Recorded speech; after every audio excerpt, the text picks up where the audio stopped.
દીકરો તો આવે પણ ના હોય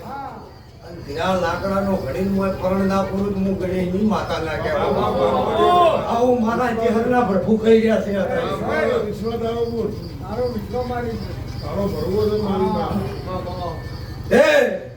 કોઈ યાદતા નહીં